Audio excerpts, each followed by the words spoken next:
കുടുംബശ്രീ ജനകീയ ഹോട്ടൽ ഊണിന് 20 രൂപ. മന്ത്രി പ്രഖ്യാപിച്ചിരിക്കുന്ന ഈ പദ്ധതിയുണ്ടല്ലോ, 25 രൂപയ്ക്ക് ഉച്ചഭക്ഷണം കിട്ടുന്ന 1000 റെസ്റ്റോറൻറ്റുകൾ.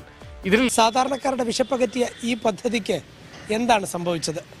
എന്താണ് ഇതിൻ്റെ ഒരു പ്രശ്നം എന്ന് പറഞ്ഞാൽ, നിങ്ങൾ 20 രൂപയ്ക്ക് ഒരു ഊണ് കൊടുക്കണമെങ്കിൽ നിങ്ങൾക്ക് യഥാർത്ഥത്തിൽ ഇന്ന് സാധ്യമാണ്. നിങ്ങൾക്ക് പുറത്തോട്ടിറങ്ങി 20 രൂപയ്ക്ക് ഒരു 100 പേർക്ക് ഊണ് കൊടുക്കാൻ ഒരു പക്ഷേ ഒരു ദിവസം പറ്റുമായിരിക്കും, 2 ദിവസം പറ്റുമായിരിക്കും. നിങ്ങൾക്ക് കൺസിസ്റ്റൻ്റ് ആയിട്ട് പറ്റുമോ? പറ്റില്ല.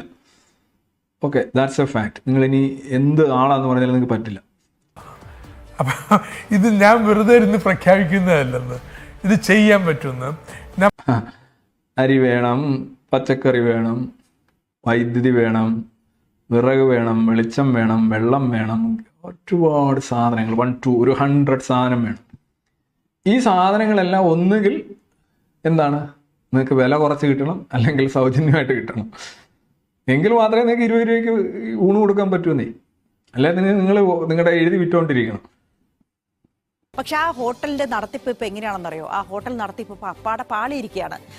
കാരണം ഇവിടെ 20 രൂപയ്ക്ക് ഊണ് കൊടുക്കുന്നു എന്ന് പറയുമ്പോൾ വേറെ എവിടെയെങ്കിലും ഒക്കെ ഉള്ള പൈസ എടുത്ത് ഇങ്ങോട്ട് കൊണ്ടുവരണം. അതിനകത്ത് എന്താണ് പ്രൊഡക്ടിവിറ്റി ഉള്ളത്? അതിപ്പോൾ ഈ 20 രൂപയുടെ ഊണ് വാങ്ങിക്കുന്നവർക്ക് പൈസ കൊടുത്താൽ പോരെ. ഇവരായിട്ട് മെനക്കെടുത്തേണ്ട കാര്യമില്ലല്ലോ.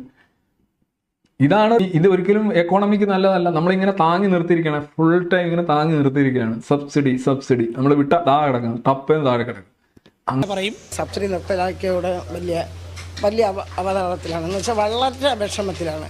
പിന്നെ ഇങ്ങനെ ചെയ്യുമ്പോൾ എന്താണ്, ഈ ഭരണാധികാരി ഒരു വലിയ വാഹനമായിട്ട് മാറുന്നു എന്നുള്ളതാണ് എവിടെയും സംഭവിക്കുന്നത്. എന്തോ വല്ലവൻ്റെയും പൈസ എടുത്ത് കൊടുക്കുകയാണ് യഥാർത്ഥത്തിൽ.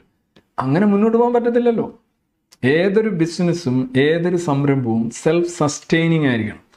35 രൂപയായി ഇപ്പൊ പദ്ധതി ആകെ തകിടം മറഞ്ഞു എന്നാണ് പറയുന്നത്. അപ്പോൾ ഹോട്ടൽ നടത്തുന്ന കുടുംബശ്രീ യൂണിറ്റുകൾക്ക് സർക്കാർ നൽകാനുള്ളത് ലക്ഷങ്ങളുടെ കുടിശ്ശികയാണ്. നമുക്ക്